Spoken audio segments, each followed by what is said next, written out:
Hello! We hope you're enjoying your stay at Toshi's place. To help you make the most of your time in Kamakura, we've prepared this sightseeing guide.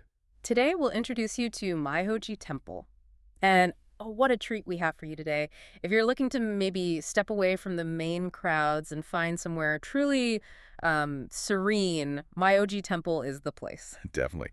It's often called the Moss Temple, which gives you a hint. Right, it's this hidden sanctuary sort of nestled quietly back in Kamakura's mountains. It's just this amazing blend of history, faith, and, well, incredible nature. Yeah, it feels like stepping back in time, doesn't it? Very tranquil. Totally. And it's generally uncrowded, which is a huge plus. It's perfect if you're seeking some peace, or if you just love moss and flowers. Which who doesn't? Exactly. Or, if you're intrigued by some of Kamakura's deeper stories, this place has layers. Okay, so we're doing a deep dive then. Unpacking its past, the highlights, how to make the most of a visit. That's the plan. Let's explore this hidden gem. Great. So history first. Where does the story of Myoho-ji begin? It goes way back, right? Before the moss was famous. It does, way back to the mid-13th century. It all started with a really pivotal figure named Nichiren. Ah, Nichiren, founder of Nichiren Buddhism. The very same. He set up a small retreat, just a humble spot, right here in an area called Matsubagayatsu. That was his base for missionary work. And Nichiren Buddhism itself, can you give us a quick idea? Sure. So Nichiren Shonin founded it during the Kamakura period. He was convinced, after a lot of study, that the Lotus Sutra held the ultimate truth. And the core practice. It's the chant, Namu Myoho Renge Kyo, Which means? devotion to the Lotus Sutra. For Nichiren, chanting this wasn't just, reciting words. It was the key to enlightenment, to creating this sort of ideal Buddhist society based on peace. A powerful idea. He sounds like someone with really strong conviction. Oh, absolutely. And that conviction led to some serious drama right here. Drama. Do tell. Well, it was from this area that Nichiren wrote and submitted his famous treatise, the Risho Ankoku Ran. Oh, okay. And this wasn't just some gentle suggestion. He basically told the Kamakura shogunate that the only way to ensure peace and stability for the nation was to adopt his specific teachings. He heavily criticized other Buddhist sects. Wow, that sounds incredibly bold. I imagine that didn't go over too well. You guessed it. It Oh, caused a no. huge backlash. It led directly to something called the Matsubagayatsu persecution. Persecution, so violence. Yes, exactly. Nichiren's retreat was attacked, and he barely escaped with his life. It was a really volatile time. How did he manage to escape? Pure luck. Well, this is where a fantastic story comes in the White Monkey legend. A white monkey. Yes, the legend says that on the night of August 27th, 1260, while Nichiren was chanting, a white monkey suddenly appeared. Oh, hey. And it didn't just appear, it apparently pulled at his sleeve, urging him to flee into the mountains nearby. Get out of here. Right. And moments later, his hut was attacked. He believed the monkey was a divine messenger sent by a deity called Sano Gungan to save him. That's incredible. So divine intervention, maybe. It adds a layer of magic to the place. It really does. It speaks to that deep connection between the sacred and the natural world here.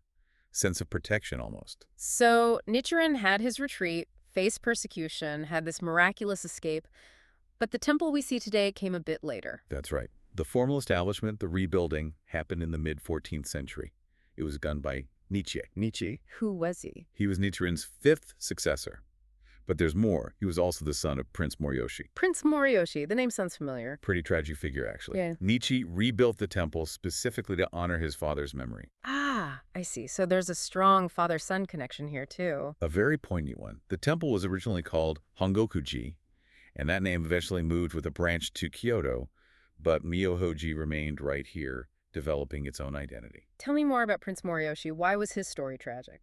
Well, he was the son of Emperor Go-Daigo, a major player in the Genko War, even commander-in-chief. But politics, Always messy. Exactly. He ended up being imprisoned here in Kamakura by a rival, Ashikaga Takauji, and sadly, he died here in the early 14th century. Oh, wow. So his grave is here. Yes, built by his son Nietzsche. It's a really moving spot. You can feel that bond, that filial piety, even across centuries.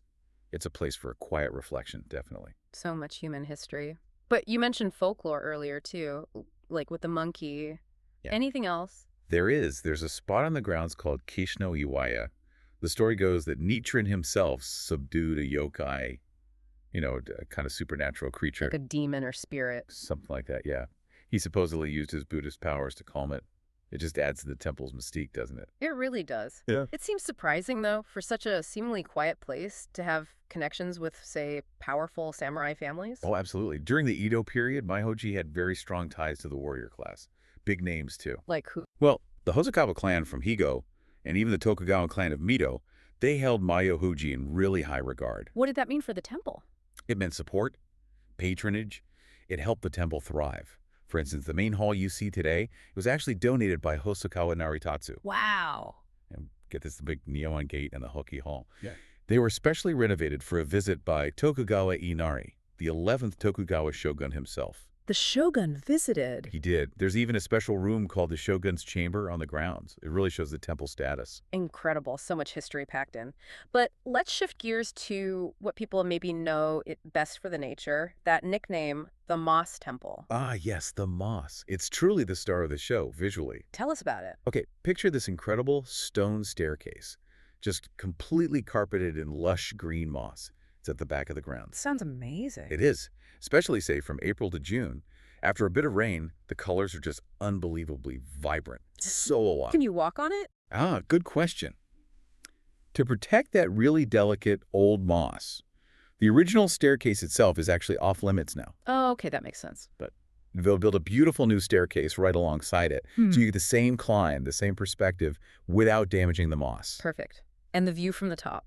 Oh, it's lovely. You look back down towards the gate, framed by all that green. It was very picturesque. You totally understand the nickname then. Feels almost like a different world. Like something out of a movie. But it's not just moss, right? I heard it's also known for its flowers. You heard correctly. It's absolutely a temple of beautiful flowers. A year-round display, really. So what can you see season by season? Well, spring brings daphne, lovely plum blossoms, and of course cherry blossoms. Early summer, you get these amazing hydrangeas, viburnum, even water lilies. Nice. Summer means hibiscus. Then in fall, there's bush clover. And a little tip, the autumn leaves here tend to turn a bit later than other spots in Kamakura. Good to know. Extends the season a bit? Exactly. And even winter isn't bare, you'll find daffodils. Plus, there's this really old sago palm tree they say Nietzsche himself planted. Wow, connecting you right back to the history. It really is a place you can visit again and again and see something different each time. And you mentioned a view earlier from the prince's grave. Yes. If you're up for the climb, it is a bit steep. Fair warning. Okay. The trail leads up to Prince Moriyoshi's gravesite. And from there, just a stunning panorama. You see Kamakura City laid out below you, and beyond that, the ocean at Yokohama. That sounds worth the effort. Absolutely. It gives you such a great sense of the landscape Kamakura's setting. A really special view. Okay, so we've got history, legends, moss, flowers, views. How should people approach their visit? What are the must-dos? Well, first off, just slow down. Really take the time to soak in the atmosphere, the beauty. Notice how the light changes, the sounds. Good advice for any temple visit, really. True. And it's fantastic for photos. Obviously, the moss steps from the new staircase, remember, but also just the general scenery. It's incredibly peaceful.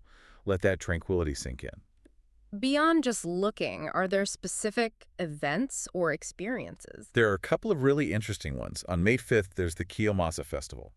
It honors Kato Kiyomasa, who was a famous warrior and a devout follower of Nichiren Buddhism. Okay.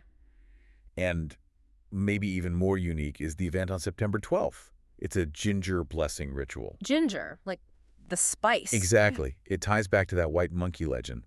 They traditionally distribute protective charms made from ginger. It's a really special local tradition. That sounds fascinating, a very tangible connection to the folklore. It really is. And for folks wanting to go a bit deeper, Yeah. you can sometimes arrange to attend Buddhist lectures or Dharma talks, though you'd need to book ahead and check schedules. And as we mentioned, there's the hike up to the prince's graves. Right, the steep one. Good shoes needed. Definitely recommended if you plan on doing the hike. It's well kept, but still a proper trail.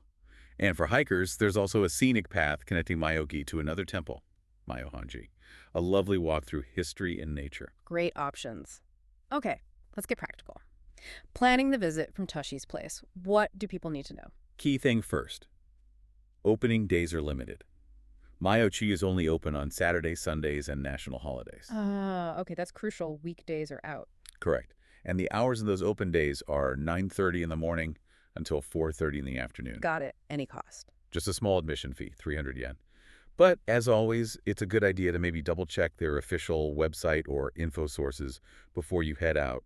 just in case things change. Always wise. How about getting there? Pretty straightforward.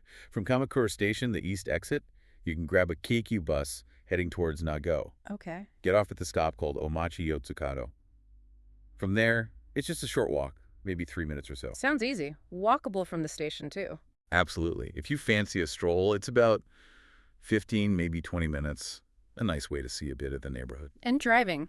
Parking. No dedicated parking right at the temple, but there are Quinn-operated parking lots nearby if you need one. Perfect. And this is where staying at Toshi's place really helps, right? That flexibility. It's a huge advantage. Yeah. Because Toshi's place is unmanned, you've got that smart hotel freedom. No strict checkout times dictating your morning, no rush. So you can time your visit to Myoho-ji perfectly. Exactly. Since it's only open weekends and holidays, it can get visitors. But with your flexibility, you could aim for, say, right when it opens at 9:30 for maximum quiet. Or maybe a later afternoon visit, catch that soft light. Precisely. You can really tailor it to experience the peace and quiet of this amazing hidden spot. It makes exploring these kinds of gems so much easier, so much more relaxed. It really does. Gives you the freedom to find those less obvious spots. Which definitely makes you think, what other hidden corners of Kamakura could you uncover with that kind of flexibility? What did you think? We hope the rest of your stay at Toshi's place will be filled with wonderful memories.